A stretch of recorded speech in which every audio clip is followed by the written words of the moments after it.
Assalamualaikum warahmatullahi wabarakatuh. Saya Randi Nofrialdi dengan nomor NIM 2003-3091. Izin kepada Ibu, saya akan mempresentasikan mengenai tugas rencana pelaksanaan pembelajaran, yaitu dengan mempresentasikan beberapa komponen, yaitu satunya RPP, kemudian ada bahan ajar, kemudian ada dalam bentuk modul dan juga PPT, kemudian ada LKS yang akan menjadi lembar kerja siswa dan juga terdapat asesmen. Nah, untuk yang pertama di sini ada RPP. Pada kesempatan kali ini saya mendapat materi pokok, yaitunya hakikat fisika, di mana untuk materi ini yaitu untuk kelas 10 MIPA dengan mata pelajaran fisika dengan waktu 6 kali 45 menit atau 2 kali pertemuan. Nah, pada RPP ini itu terdapat tujuan pembelajaran di sini, kemudian ada juga kegiatan pembelajarannya dengan kompetensi dasar pengetahuan, yaitu menerapkan prinsip-prinsip pengukuran besar fisis, ketepatan, ketelitian, dan juga angka penting serta notasi ilmiah. Nah, dengan indikator itu ada 5 indikator untuk pertemuan pertama, yaitu mengamati pembuatan daftar, nama besaran, alat ukur, cara mengukur, dan juga mendiskusikan prinsip-prinsip pengukuran. Kemudian yang ketiga itu menjelaskan cara menggunakan alat ukur, cara membaca skala, dan juga cara menuliskan hasil pengukuran tersebut. Kemudian yang keempat adalah menjelaskan aturan-aturan angka penting dan juga menjelaskan operasi-operasi angka penting tersebut. Nah, untuk pertemuan yang kedua itu 3 kali 45 menit dengan KD yang pertama mengamati pembuatan daftar, nama, besaran, dan satuannya, dan juga menjelaskan tentang dimensi pada besaran-besaran pokok. Kemudian KD yang selanjutnya itu 4.2 menyajikan hasil pengukuran besaran fisis berikut ketelitiannya dengan menggunakan peralatan dan juga teknik yang tepat serta mengikuti kaidah angka penting untuk suatu penyelidikan ilmiah. Nah, dengan di sini pertemuan ketiga dengan indikator ada 4, yaitu melakukan pengukuran panjang dan massa dengan menggunakan beberapa alat ukur. Kemudian ada mengolah data hasil pengukuran dalam bentuk penyajian data dan juga dalam bentuk grafik nantinya. Nah, kemudian yang ketiga adalah menginterpretasikan data dan juga grafik. Dan yang keempat membuat laporan tertulis dan mempresentasikannya dalam hasil pengukuran tersebut.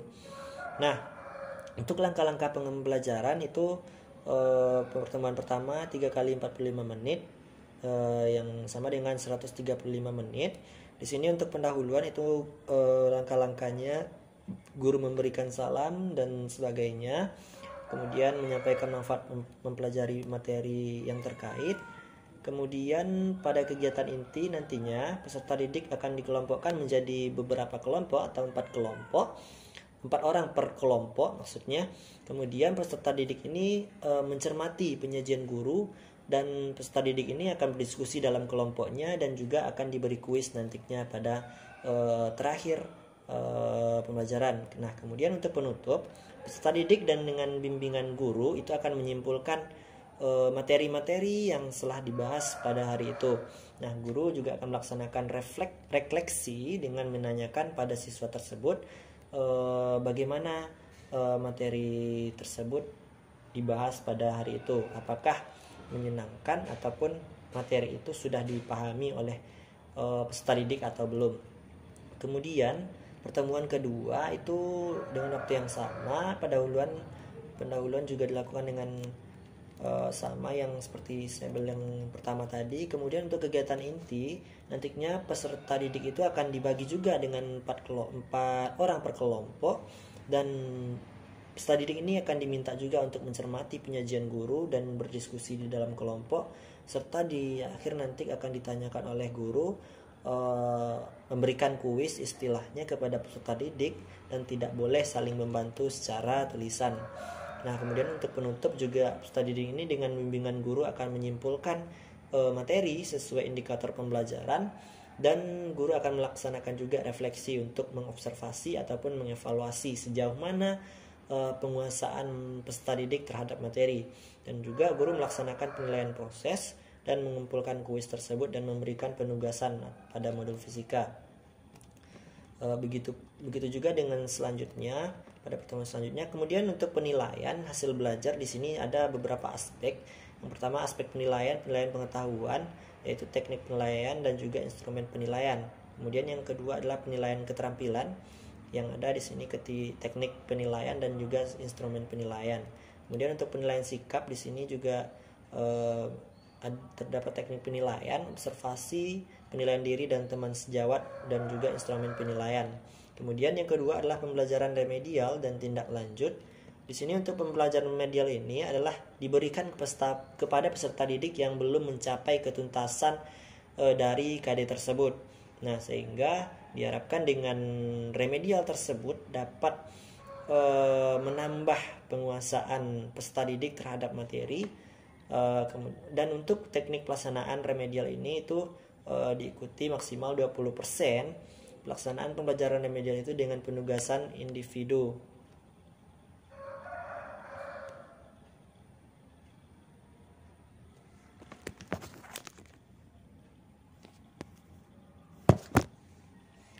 Kemudian selanjutnya adalah pembelajaran pengayaan.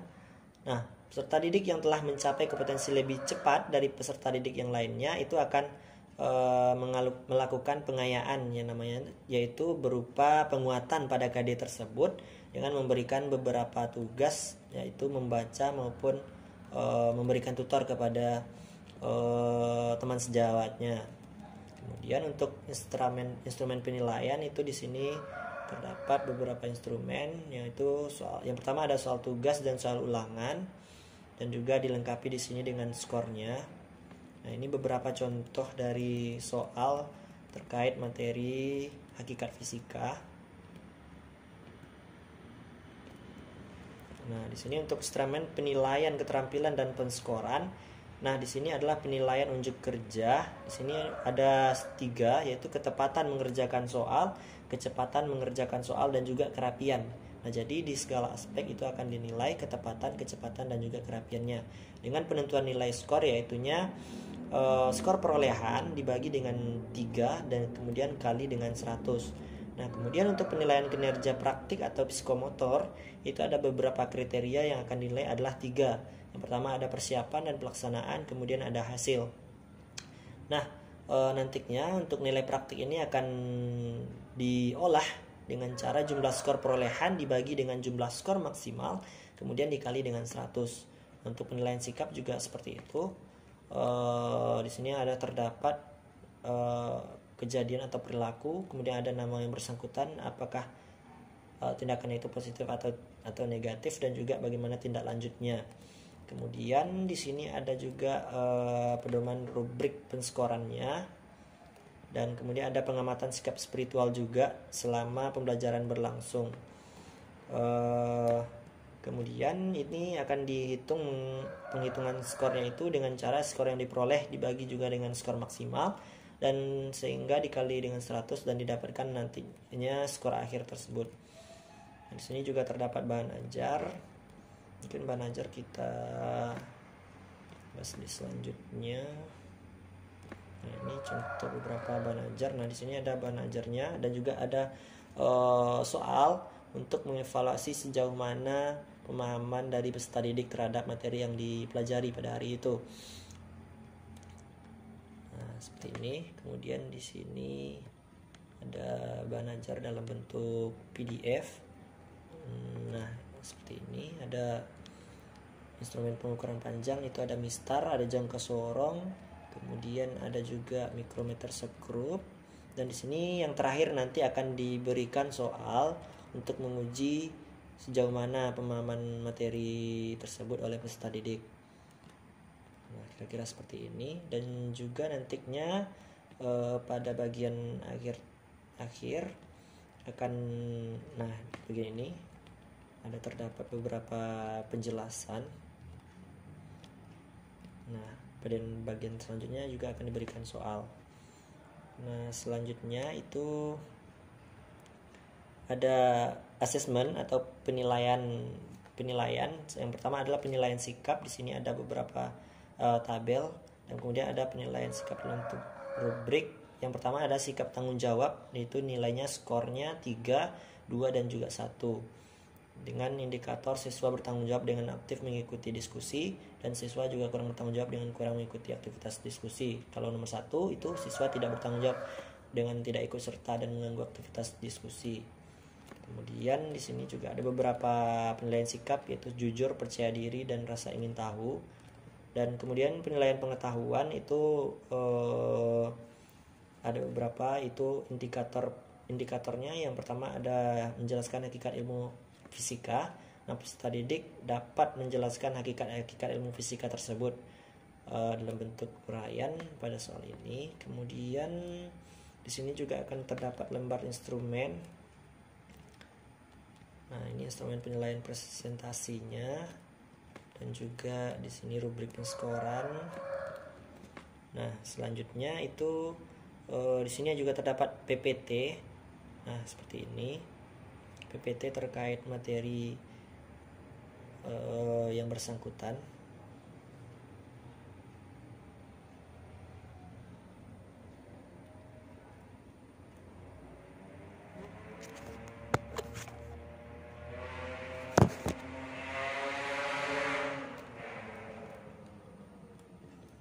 Nah, kira-kira seperti ini.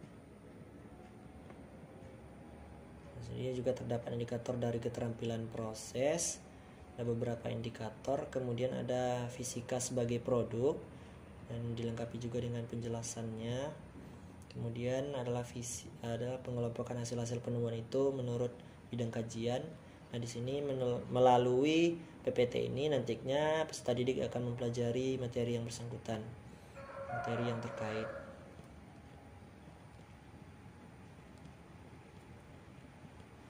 Ini ada juga tujuan.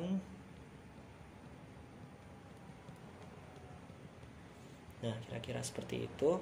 Kemudian di sini ada juga terdapat beberapa soal HOTS mengenai KD hakikat fisika. Di sini ada 30 soal yang akan dijawab oleh peserta didik, dan sudah terdapat juga kunci jawaban untuk soal tersebut. Kemudian pada bagian terakhir itu adalah ada LKS pada materi ini atau bahan ini, di mana nantinya siswa itu diajak untuk mengunjungi labor fisika yang ada di sekolah, dan nantinya akan diberikan LKS terkait materi tersebut. Nah, di sini pada LKS itu terdapat tujuan, kemudian ada prosedur kerja. Nah, nanti di sini ada beberapa soal, sebutkan peralatan-peralatan yang ada di sekitar Anda dan juga bagian dari ilmu yang mana yang dimanfaatkan. Kemudian di sini juga ada beberapa soal di bawahnya, apakah manfaat fisika bagi manusia, apakah fisika memiliki dampak negatif dan sebagainya. Nah, LKS inilah yang akan dikerjakan oleh peserta didik, dan disinilah nantinya guru akan menilai sejauh mana pemahaman peserta didik tersebut. Mungkin hanya itu yang dapat saya sampaikan pada kesempatan kali ini. Terlebih dan terkurang saya mohon maaf kepada Ibu. Wabillahi taufiq wal hidayah. Wassalamualaikum warahmatullahi wabarakatuh.